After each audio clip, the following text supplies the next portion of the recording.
Hello बच्चों, मैं पंकज गंगवार एक बार फिर आप लोगों का स्वागत करता हूं अपने इस चैनल सीबी एजुकेशन क्लासेस में। आज हम फिर आप लोगों के लिए एक नया लेक्चर, नया टॉपिक लेकर आया हूं जिसका नाम है कंडक्टिविटी ऑफ इलेक्ट्रोलाइटिक सॉल्यूशन, अर्थात विद्युत अपघटनीय विलयनों का चालकत्व। हम लोगों ने फिजिक्स में विद्युत चालन के बारे में पढ़ा है कि धातुओं में किस प्रकार से विद्युत का चालन होता है, लेकिन हमें यहां पर विलयनों के अंदर विद्युत धारा का संचार किस प्रकार होता है और उसमें कौन कौन से ऐसे फैक्टर हैं जो कार्य करते हैं, कौन कौन से फैक्टर उस चालन को प्रमोट करते हैं और कौन कौन से ऐसे फैक्टर हैं जो उस विद्युत चालन में अवरोध उत्पन्न करते हैं। उन सारे फैक्टर्स के बारे में हमें यहां पढ़ना है।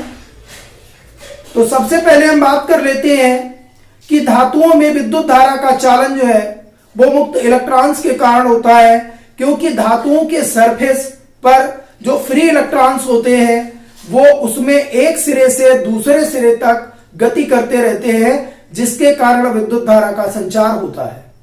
लेकिन धातुओं में जब भी विद्युत धारा का संचार होता है तो धातुओं का रासायनिक संगठन किसी भी प्रकार से परिवर्तित नहीं होता, अर्थात रासायनिक संगठन की स्थिति वैसी की वैसी ही बनी रहती है। लेकिन विद्युत अपघट्यों के जो विलयन होते हैं उनमें आयंस मूव करते हैं, क्योंकि विद्युत अपघट्य जब किसी जल में जलीय विलयन में जब उनको घोला जाता है या जल के साथ उनका विलयन बनाया जाता है तो विद्युत अपघट्य विपरीत आवेशित आयनों में वियोजित हो जाते हैं और विपरीत आवेशित आयनों के बन जाने के कारण उनका विलयन में जो मूवमेंट होता है और वह मूवमेंट उनमें विद्युत चालन को प्रमोट करता है। लेकिन विद्युत अपघट्यों के विलयन में जब विद्युत धारा का संचार होता है तो विलयन का संगठन परिवर्तित हो जाता है। ये इन दोनों प्रकार के चालकों में यानी विद्युत अपघट्य और ठोस चालकों में इस बात का अंतर होता है। तो सबसे पहले हम बात कर लेते हैं कि हमें यहां क्या क्या चीज पढ़नी है। देखिए, हमें सबसे पहले यहां पढ़ना है रेजिस्टेंस या प्रतिरोध को। तो सबसे पहले हम बात करेंगे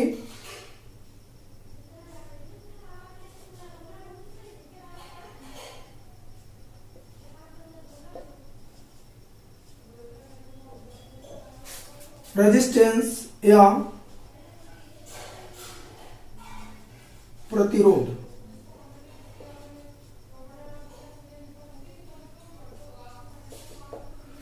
देखिए, सबसे पहले हम लोगों के मन में रेजिस्टेंस शब्द जब भी आता है तो रेजिस्टेंस का मतलब जो शाब्दिक अर्थ है वो क्या है।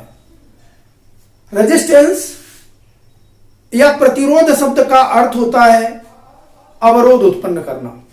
हम कोई भी कार्य करते हैं, अगर उसमें किसी भी प्रकार की रुकावट पैदा होती है या किसी भी प्रकार का अवरोध होता है तो उसको हम कहते हैं प्रतिरोध। यानी प्रतिरोध शब्द का जो शाब्दिक अर्थ है वो होता है अवरोध। जैसे हम रोड पर कोई वाहन चला रहे हैं, मान लीजिए हम अपनी साइकिल, मोटरसाइकिल या कार कुछ भी चला रहे हैं और सामने से अगर उसके अचानक से कोई आ जाता है तो हमें ब्रेक अप्लाई करना पड़ता है, और जब ब्रेक लगाना पड़ता है तो वो हमारी जो गति बनी हुई है उस गति में वो अवरोध है। तो वहां पर जो भी सामने वस्तु आती है उस वस्तु ने हमारी गति में अवरोध किया है, यानी उसने भी हमारा प्रतिरोध किया है।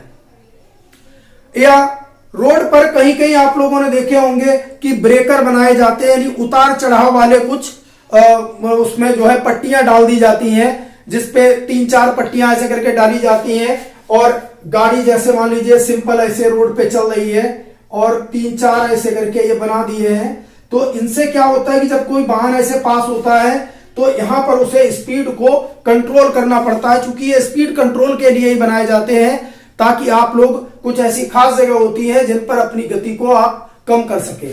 तो इनका भी नाम जो क्या होता है, इनको भी हम गति अवरोधक के नाम से जानते हैं। तो गति अवरोधक, अब चूंकि ये गति में अवरोध उत्पन्न कर रहे हैं, या हमारे चालन में अवरोध उत्पन्न करते हैं, इसी प्रकार से विद्युत धारा के चालन में भी जो उत्पन्न होने वाला अवरोध है उसी को प्रतिरोध कहते हैं। तो प्रतिरोध को हम डिफाइन किस प्रकार से करते हैं विद्युत चालन में, तो बात करेंगे यहां पर हम विद्युतीय प्रतिरोध की, कि विद्युत धारा में जो प्रतिरोध उत्पन्न होता है वो किस प्रकार से उत्पन्न होता है और उसे क्या कहते हैं। देखिए, विद्युतीय प्रतिरोध को कैपिटल आर से शो करते हैं। विद्युतीय प्रतिरोध को कैपिटल आर से शो करते हैं यदि किसी वायर के अंदर एक तार है जिसके ए और बी सिरे हैं और इस तार के अंदर विद्युत धारा आई यानी करंट इसमें फ्लो कर रहा है, तो इस आर की जो वैल्यू होगी वो तार की लंबाई एल के समानुपाती होगी। तार की लंबाई एल के समानुपाती होगी और तार का जो एरिया ऑफ क्रॉस सेक्शन है, एरिया ऑफ क्रॉस सेक्शन जो है यानी अनुप्रस्थ काट का जो क्षेत्रफल है उसके प्रतिरोध जो है वो व्युत्क्रमानुपाती होता है। एरिया ऑफ क्रॉस सेक्शन के व्युत्क्रमानुपाती होता है।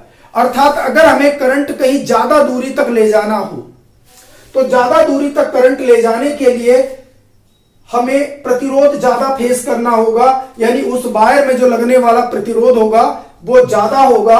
और अगर तार की मोटाई हम बढ़ा दें तो प्रतिरोध कम हो जाएगा, यानी तार का जो एरिया ऑफ क्रॉस सेक्शन है उसके प्रतिरोध जो है व्युत्क्रम में होता है, यानी तार की मोटाई बढ़ाने पर प्रतिरोध कम हो जाता है और तार की लंबाई बढ़ाने पर प्रतिरोध बढ़ जाता है। इसीलिए आप लोगों ने देखा होगा, क्योंकि एसी करंट में ये चीजें ज्यादा महत्वपूर्ण नहीं मानी जाती हैं, और लेकिन डीसी करंट, क्योंकि डीसी करंट में होता है कि डीसी करंट हमारे पास एक लिमिटेड करंट होता है, तो इसीलिए डीसी करंट में जब भी हमें जरूरत होती है डीसी करंट की, तो हम उसमें ये चाहते हैं कि पूरा का पूरा करंट हमें मिले, कोई भी करंट लॉस ना हो।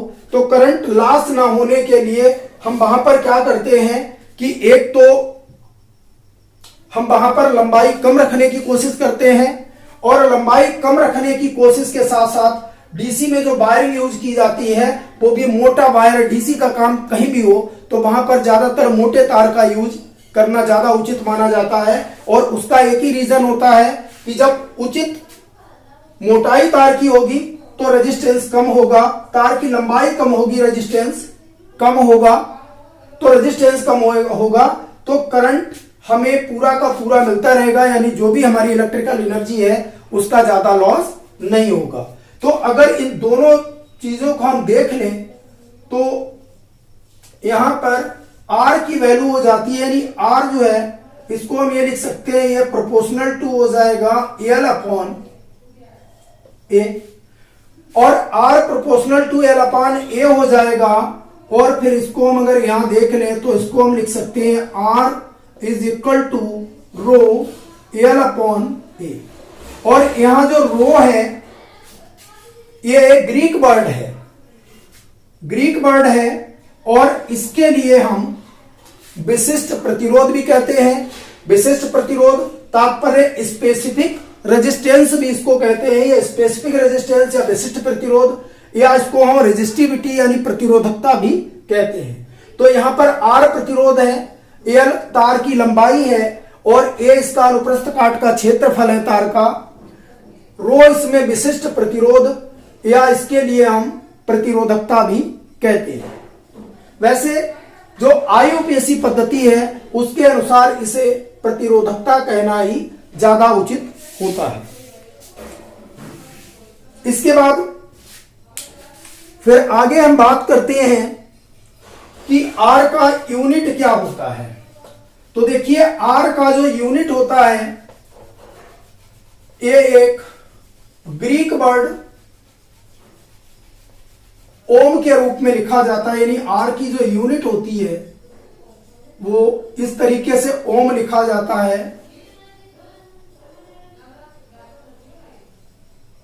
तो ये ओम होता है। तो R का जो मात्रक होता है, प्रतिरोध का जो मात्रक होता है वो ओम होता है, और एसआई यूनिट जो है इसकी वो इस तरीके से मैं यहां लिखे देता हूं, यानी ब्रैकेट में अगर एसआई यूनिट में आप इसको लिखोगे तो ये हो जाएगा किलोग्राम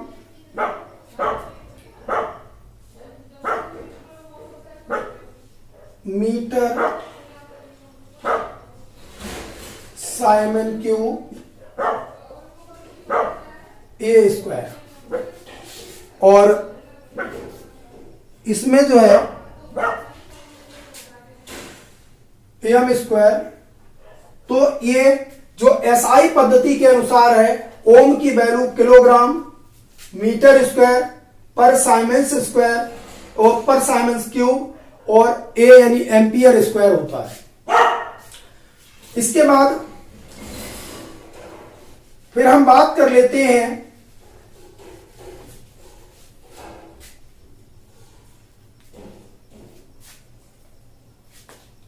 चालकत्व की। तो चालकत्व के लिए यहां पर हम कहेंगे कंडक्टेंस।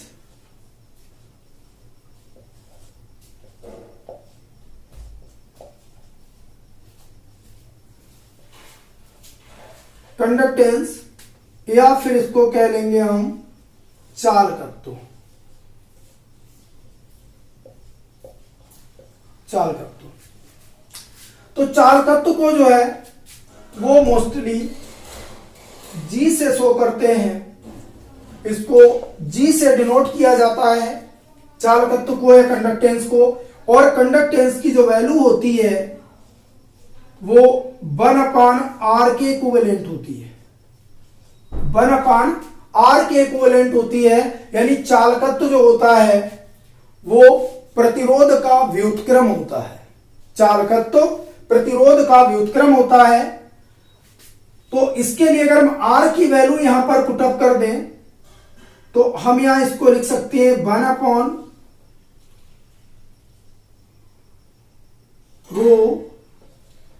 L/A लिख सकते हैं, और इसको फिर हम यहां लिख सकते हैं A/ρ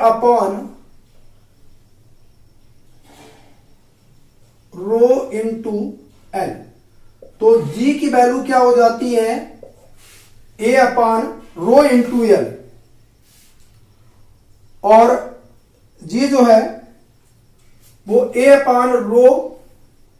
और इसका एक यूनिट जो है इसको हम थोड़ा चेंज कर सकते हैं, क्योंकि 1/ρ, ये रो क्या होता है आपको पहले बता चुका हूं कि रो का मतलब होता है विशिष्ट प्रतिरोध। तो अगर हम विशिष्ट प्रतिरोध का व्युत्क्रम कर दें तो विशिष्ट प्रतिरोध का व्युत्क्रम जो है वो इस तरीके से K बनाते हैं, और K इसके लिए चूंकि ये ग्रीक वर्ड जो है कप्पा कहलाता है, तो ये ग्रीक वर्ड कप्पा है, और ये कप्पा जो है चूंकि ये विशिष्ट प्रतिरोध है, और विशिष्ट प्रतिरोध का जो व्युत्क्रम है वो विशिष्ट चालकता कहलाता है। यह कप्पा को क्या कहेंगे, विशिष्ट चालकता या स्पेसिफिक कंडक्टिविटी, या इसको हम सीधे सीधे जो है वो चालकता भी कह सकते हैं। तो यहां पर इस फार्मूले को हम थोड़ा चेंज कर सकते हैं। तो ये G बराबर अब हो जाएगा, रो की जगह यहां पर आ जाएगा, अब रो का व्युत्क्रम K हमने लगा दिया, और हो जाएगा A/L। तो चालकत्व को हम इस तरीके से भी डिफाइन कर सकते हैं।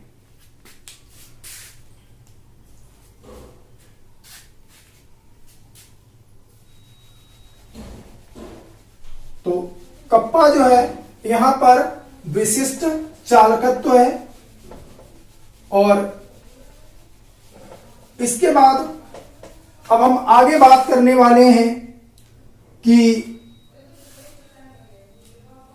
चूंकि यहां पर हमने जो भी बात की है एक मेटेलिक कंडक्टर की बात की है। मेटेलिक कंडक्टर में थोड़ा सा कुछ और देख लेते हैं। प्रकृति में कुछ पदार्थ ऐसे देखे गए हैं जो इलेक्ट्रिसिटी कंडक्ट नहीं करते, यानी बिल्कुल भी वो इलेक्ट्रिसिटी को कंडक्ट नहीं करते हैं, और ऐसे पदार्थों को इंसुलेटर कहा जाता है।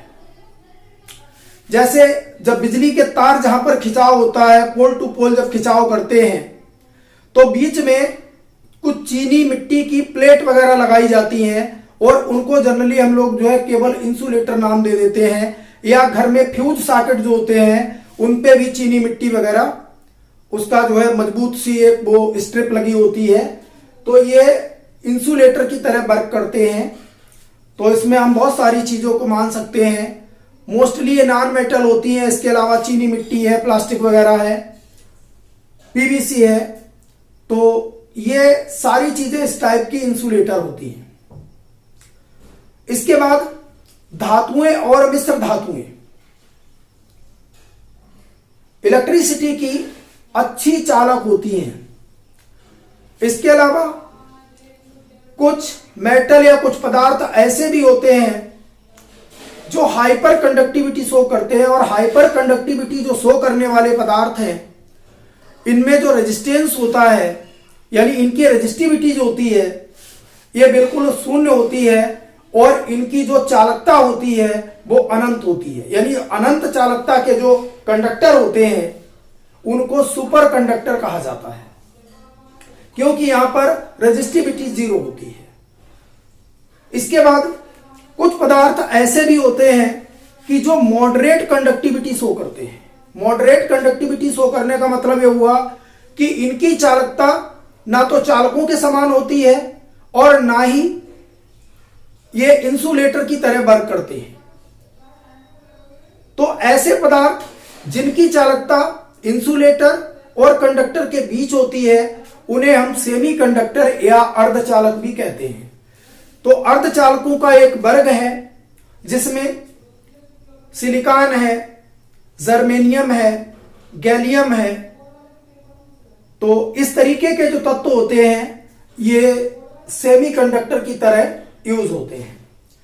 यद्यपि कुछ नॉन मेटल भी ऐसे हैं, अभी मैंने आपको बताया कि नॉन मेटल मोस्टली कैसे होते हैं, मोस्टली ये नॉन कंडक्टर होते हैं। लेकिन कुछ नॉन मेटल जैसे कार्बन ब्लैक है, ग्रेफाइट है, ये इलेक्ट्रिसिटी को अच्छे से कंडक्ट करते हैं। तो ये कुछ डिफरेंट कैरेक्टर शो करते हैं। इसके बाद हम बात कर लेते हैं कि कौन कौन से फैक्टर ऐसे हैं जो ठोसों के अंदर कंडक्टिविटी को इफेक्टेड करते हैं। तो एक सबसे पहले तो होता है नेचर ऑफ कंडक्टर, यानी नेचर ऑफ मेटल, और कंपोजिशन ऑफ मेटल। तो उसका मेटल का कंपोजिशन कैसा है, किस तरीके की संरचना उसमें पाई जाती है, इसके अलावा उसकी प्रकृति कैसी है। तो एक तो ये फैक्टर होता है। दूसरा ये होता है कि उसकी बैलेंसी, तो बैलेंसी एक महत्वपूर्ण टॉपिक रहता है, क्योंकि बैलेंसी फ्री इलेक्ट्रॉन्स की संख्या को तय करती है।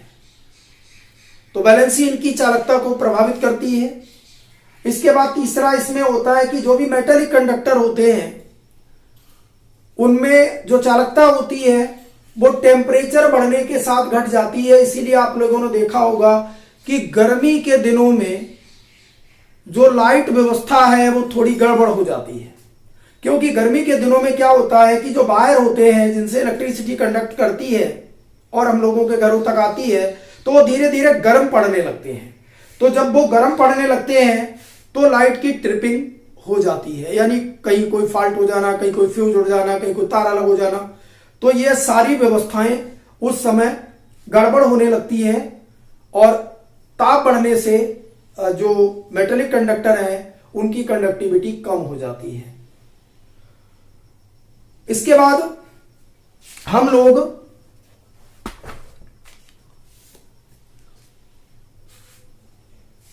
बात करेंगे कि विलयनों में, चूंकि टॉपिक हमारा है conductivity of electricity in solutions या कंडक्टिविटी ऑफ इलेक्ट्रोलाइटिक सॉल्यूशंस, की इलेक्ट्रोलाइटिक सॉल्यूशंस में किस प्रकार से विद्युत धारा का संचार होता है और किस प्रकार से इनमें हम रेजिस्टेंस को मेजर करते हैं, क्या पद्धति हमारे पास होती है। तो सबसे पहले बात कर लेते हैं कि जो भी इलेक्ट्रोलाइटिक सबस्टेंस है, यानी जो भी विद्युत अपघटनीय पदार्थ है, विद्युत अपघट्य है। विद्युत अपघट्यों का जब जलीय विलयन बनाया जाता है, जल के साथ उनको घोला जाता है, तो विद्युत अपघट्य 2 या 2 से अधिक विपरीत आवेशित आयनों में टूट जाते हैं। विपरीत आवेशित आयनों में टूट जाने के कारण, इन आयनों के परस्पर मूवमेंट के कारण इनमें विद्युत धारा का संचार होता है।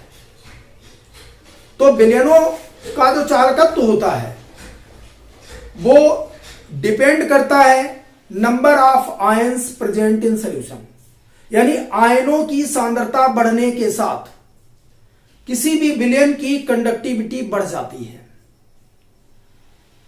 इसके बाद टेम्परेचर बढ़ने पर, यानी टेम्परेचर अगर हम थोड़ा बढ़ा दें तो कंडक्टिविटी बढ़ती है। तो इस तरीके से जो फैक्टर होते हैं वो विलयनों में काम करते हैं धारा के प्रवाह में। इसके बाद फिर हम यहां बात कर लेते हैं कि विद्युत अपघटनीय विलयनों में किस प्रकार से रेजिस्टेंस को मेजर किया जाता है। आपको यह चीज मैं पहले भी बता चुका हूं कि कंडक्टिविटी चाहे किसी की भी हो, उसमें अवरोध उत्पन्न होना तय है। तो विलयनों में भी अवरोध उत्पन्न होता है, यानी विलयनों में भी रेजिस्टेंस डेवलप होता है धारा के विपरीत। तो जब धारा के विपरीत यहां भी रेजिस्टेंस डेवलप होता है, क्योंकि अगर एक वायर की बात करें तो किसी भी वायर में इलेक्ट्रिसिटी के कंडक्ट होने पर उत्पन्न प्रतिरोध को व्हीट स्टोन सेतु की सहायता से, यानी व्हीट स्टोन ब्रिज की सहायता से उसको मेजर कर लिया जाता है। व्हीट स्टोन ब्रिज आप लोगों ने फिजिक्स में पढ़ा होगा। तो व्हीट स्टोन ब्रिज क्या होता है, इसमें 4 प्रतिरोध होते हैं जिनमें 3 ज्ञात होते हैं और 1 अज्ञात प्रतिरोध होता है, और अज्ञात प्रतिरोध इस ब्रिज की सहायता से ज्ञात कर लिया जाता है।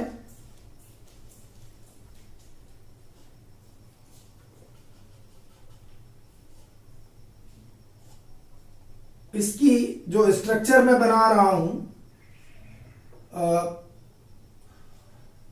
शायद सही होगी।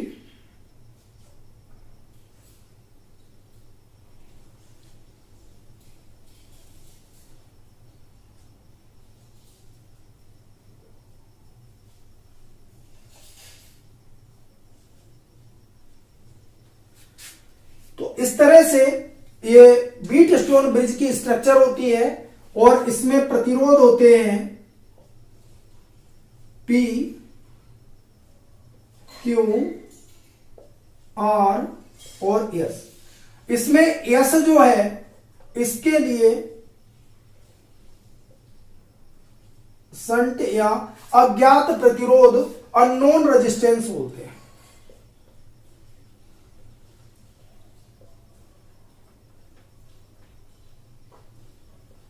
अननोन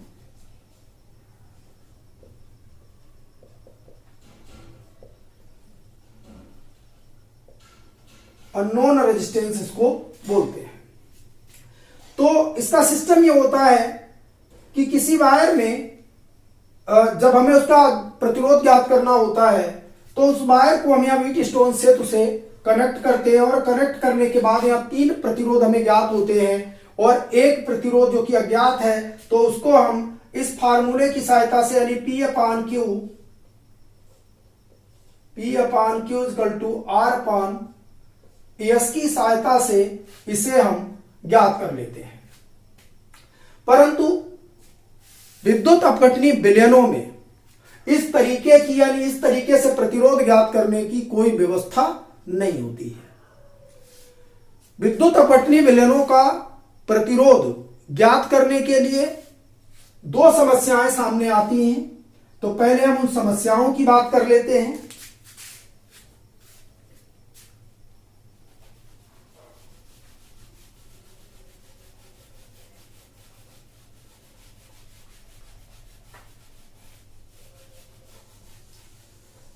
विद्युत अपघटनीय विलयनों के चालकत्व में या प्रतिरोध को ज्ञात करने के लिए 2 समस्याएं सामने आती हैं। पहली समस्या यह होती है कि विलयनों में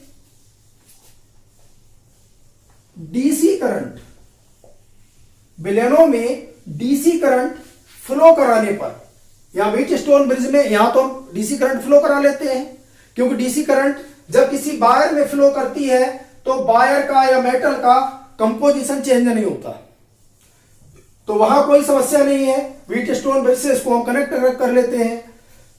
लेकिन जब विलेनों में दिष्ट धारा यानी कि डीसी करंट जब इसमें फ्लो कराई जाती है तो डीसी करंट फ्लो कराने पर विद्युत अपघटनी विलयन का संगठन परिवर्तित हो जाता है, और संगठन परिवर्तित होने से हम इसमें जो एक्यूरेट रेजिस्टेंस की स्थिति है उसको ज्ञात नहीं कर पाते हैं। और दूसरी समस्या यहां पर यह होती है, पहली समस्या मैंने आपको बताई कि विद्युत अपघटनी विलयनों में से डीसी करंट फ्लो कराने पर विलयन का संगठन परिवर्तित हो जाता है। संगठन परिवर्तित होने के कारण यहां प्रतिरोध की वास्तविकता यानी वास्तविक प्रतिरोध को हम ज्ञात नहीं कर पाते हैं। और दूसरी बात यहां पर, तो दूसरी समस्या इसमें यह आती है कि हम किसी भी विलयन को विद्युत तार की भांति या मेटेलिक वायर की भांति व्हीटस्टोन सेतु के साथ नहीं जोड़ सकते। दो समस्याएं रहती हैं, एक तो मैंने आपको बताया कि डीसी करंट फ्लो करने पर विद्युत अपघटनी विलयन का संगठन परिवर्तित हो जाता है, और दूसरा विलयनों को हम एक तार की भांति व्हीटस्टोन सेतु के साथ कनेक्ट नहीं कर सकते। तो फिर इसके लिए हम क्या करते हैं, हमें इन परिस्थितियों से समझौता करना पड़ता है, यानी इनके लिए हमें दूसरी विधियां अपनानी पड़ती हैं। तो जो पहली समस्या है, डीसी करंट के स्थान पर एसी करंट का प्रयोग यानी अल्टरनेटिंग करंट जो है उसका प्रयोग किया जा सकता है। प्रत्यावर्ती धारा का हम लोग डीसी करंट के स्थान पर प्रयोग कर लेते हैं। और पहले स्टेप में पहले का बता दे रहा हूं कि डीसी